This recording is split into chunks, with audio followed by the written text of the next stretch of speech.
I never imagined my life would change in a single night, but that's exactly what happened.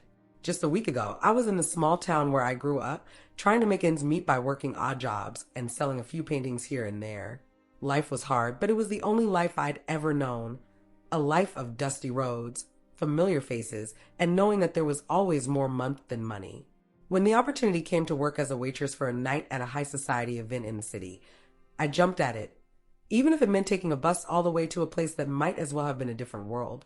The mansion was like nothing I had ever seen before. It screamed wealth in ways that felt almost obscene to a girl like me.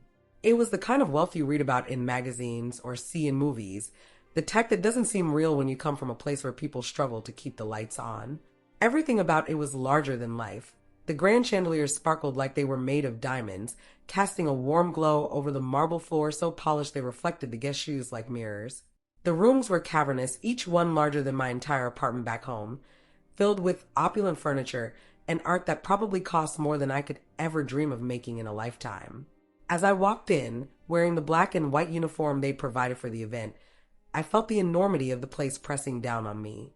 I took a deep breath and forced myself to focus on the task at hand. Serving drinks, balancing trays, and keeping that polite, detached smile plastered on my face as I maneuvered through a crowd of people who wouldn't even glance at me twice. I was just part of the scenery, there to make the night smoother for the elite guests, who sipped expensive champagne and laughed at jokes that seemed to have nothing to do with the real world. It was another night of performing a role I had come to know too well, being the invisible help in the background, the one who made sure the glasses were never empty and the plates were always full. I felt a world away from my reality, from the peeling paint of our small house back home, from the hours I spent in my makeshift studio hoping to sell a painting to anyone who appreciated art enough to pay for it. As I looked around the room at women draped in designer gowns and men in tailored suits, I couldn't help but wonder what it would be like to live in a world where money wasn't a constant worry, where you could walk into a place like this not as a server, but as a guest. But that wasn't my world, at least not then. I was there to work and make some money to send back home, where my father and sister were doing their best to get by. I had come to the city to chase any opportunity that would help us survive, even if it meant working long hours and putting up with the indifference of people who had never worried about the price of bread. It happened during a lull, one of those rare moments when the flow of champagne seemed to slow and guests took a break from emptying their glasses. I was holding a tray filled with half-full flutes, the bubbling liquid catching the glow from the crystal chandeliers above, casting little rainbows onto the walls. The air hummed with polite laughter and the clink of glassware, but for a second I found myself detached, as though I was merely an observer at this gathering of the city's elite. It was the kind of event where the champagne was always French, always expensive, and always flowing, reminding people like me that the world behind those gilded doors was nothing like the one I came from. With a lull in drink orders, I decided to take a short detour to drop off the empty tray before the next round of champagne would be demanded. I wandered down a corridor, the noise of the party fading behind me, and found myself in what looked like a private study. It was a world away from the lively chatter and clinking glasses, a quieter place, wrapped in an air of solemnity. The scent of old leather and aged wood filled the room, and I couldn't help but feel like an intruder in a space meant for the powerful and the privileged. The walls were lined from floor to ceiling with books, the kind you don't read for fun, but keep because they look impressive. Interspersed between the shelves were old photographs in ornate, gold frames, each capturing a moment frozen in time. Some showed weddings, others displayed lavish celebrations, and still more captured everyday life from eras long past. The people in those pictures seemed like they belonged to a different world, a world where champagne was served not just on special occasions, but as a matter of course. A world I had never been a part of and probably never would be. And then I saw it. It was a black and white family portrait, larger than the others and set in a thick black frame that gave it a somber, almost regal quality. The photograph hung prominently on the wall, nestled among images of people who looked like they had never missed a meal or worried about how they would pay their bills. There, among the serious faces and grand scenes, was a little girl in the corner of the frame, her dark eyes wide and curious, her hair tied back with a ribbon that seemed to barely hold it in place. I took a step closer, my breath catching in my throat as recognition dawned on me. The little girl was me. I was maybe 5 years old, wearing a simple dress that I vaguely remembered my mother sewing herself.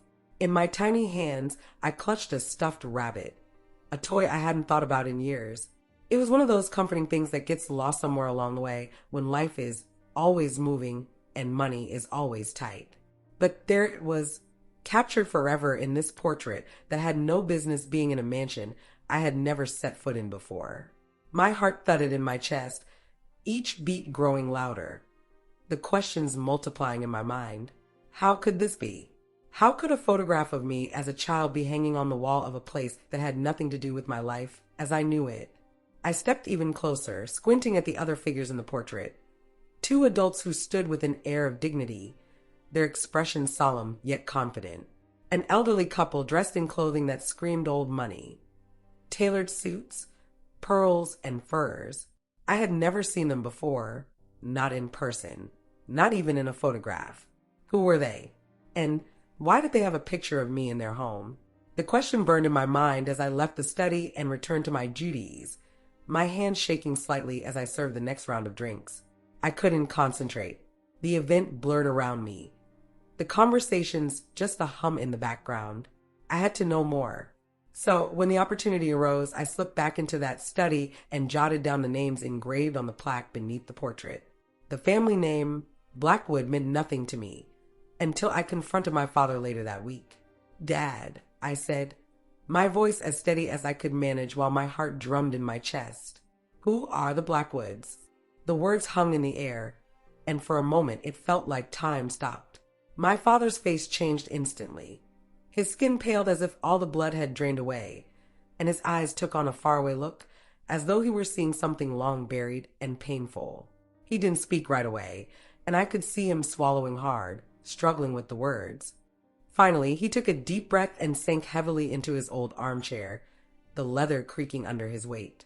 The chair had seen better days, just like the rest of the house, but it was his place of refuge, a piece of furniture that seemed to hold the years of hard work and quiet sacrifice that had shaped his life. I watched as he ran a hand over his face, and I noticed, perhaps for the first time, just how deep the lines on his face had become. They were etched by years of labor, of trying to make ends meet in a life that had offered little reprieve. His hands, calloused and rough from years of carpentry, gripped the armrest as though bracing for what he was about to say. "Your mother's family," he finally answered, his voice a barely audible whisper. The words seemed to come from a place deep within him, as though dredged up from the past, and for a moment, he was silent again, lost in a memory I couldn't see. He looked at me with a mix of sadness and something else, regret, perhaps, or even guilt. "She was a Blackwood," he said, each word heavy with meaning. "Your mother, she came from a different world, Laura. A world where money wasn't something you worried about because it was just always there. The Blackwoods, your mother's family, had more wealth than most people could dream of. But that wealth came with conditions she couldn't live with." I felt a knot tightening in my chest as I listened, a sense of dread and curiosity swirling together. He continued, his voice steady but thick with emotion. "Your grandfather, Daniel Blackwood, he was a man who believed in tradition, in the old ways. He was the patriarch, and he expected everyone to follow his rules. Your mother, she fell in love with me, a carpenter's son with little to his name. To him, I was beneath her, and he made it clear that if she chose to stay with me, she would be cut off, no inheritance, no family support." I listened in stunned silence as my father's words unraveled a story I had never heard before. He took another deep breath, and I could hear the exhaustion in it, the weight of all the years he had carried this truth. "Your mother didn't even hesitate. She chose me. She chose us," he said, and I could hear the pride mixed with pain in his voice. "She walked away from that life, and it wasn't easy. Not for her, not for us." I could almost see it, my mother, young and full of defiance, turning her back on the Blackwood estate with all its grandeur to start a new life with my father. It sounded like something out of a novel, but there was no fairy tale ending here. My parents didn't ride off into the sunset. Instead, they faced years of hardship, working long hours to make up for the support they had lost. I wasn't even a year old when my grandfather issued his ultimatum, forcing my mother to choose between her family and us. She chose us, there was never any question about it. But life, as it often does, was unforgiving. They worked themselves to the bone, never managing to get much further than just scraping by. I remember the way my father's hands always seemed rough, no matter how many times he washed them, from all the carpentry and odd jobs he had taken to make ends meet. And my mother, I remember her smile, though it grew wearier as the years went on. When she died giving birth to my sister, it was as if all the fight drained out of our little house. My father kept going, kept pushing forward for our sake, but there was an emptiness that settled over everything. We were a family of 3 then, just my father, my sister, and me trying to make a life out of what we had left. As I sat there listening to him tell me about the Blackwoods, I could see it clearly, what she had given up and what it had cost her. It was a choice made out of love, but one that had left her without a safety net, without the privileges she had grown up with. And for the first time, I wondered if there was a part of her that ever looked back, that ever missed the life she had left behind. But my father's voice brought me back to the present, and there was a rawness in his tone that I had rarely heard before. I begged her to reach out to them when she got sick, he confessed, his voice breaking slightly. But she wouldn't. She said it was too late, that once she made her choice, there was no going back. I could see the pain in his eyes, the helplessness he must have felt back then, watching her grow weaker with no one to turn to for help. It wasn't just stubborn pride that had kept her away. It was a matter of principle. She had walked away from the Blackwoods to start a life of her own, and she had seen that decision through to the very end. And now here I was learning that my mother had come from a family I had never known existed, a family that could have changed everything for us, but didn't. The Blackwood name, once meaningless to me, now carried the weight of all the things that might have been, and I couldn't shake the feeling that I had just uncovered a piece of my life that would change everything I thought I knew. After that conversation, I couldn't shake the feeling that there was more to the story, something my father wasn't telling me. So I did the only thing that made sense. I reached out to the Sinclairs. I wrote a letter to the address listed for the mansion, not really expecting a response. What would a family like that one with a waitress from a small town? A waitress who was their granddaughter, perhaps, but still just a waitress nonetheless. To my surprise, a reply came swiftly. It wasn't a letter, but a phone call. The voice on the other end belonged to a man who introduced himself as James Sinclair, my grandfather. The grandfather I had never known. He spoke slowly, as though weighing each word carefully, asking if I would come to the mansion for a meeting. He had received my letter, and though I detected a hint of hesitation in his voice, I could also hear something else. Hope, maybe even relief. The mansion seemed even grander on my second visit. It loomed before me, an intimidating testament to all the things that could have been. I was ushered into a sitting room where he was waiting for me. My grandfather was an older man now, frail but dignified, with silver hair and deep-set eyes that carried the weight of years. He studied me for a long time, and I wasn't sure if he saw his daughter in me or a stranger who had walked in from the cold. "Laura," he said, his voice trembling slightly, "I've been looking for your mother for years. He stopped, swallowing hard. I never knew she had passed." And just like that, I saw the pain in his eyes, the regret.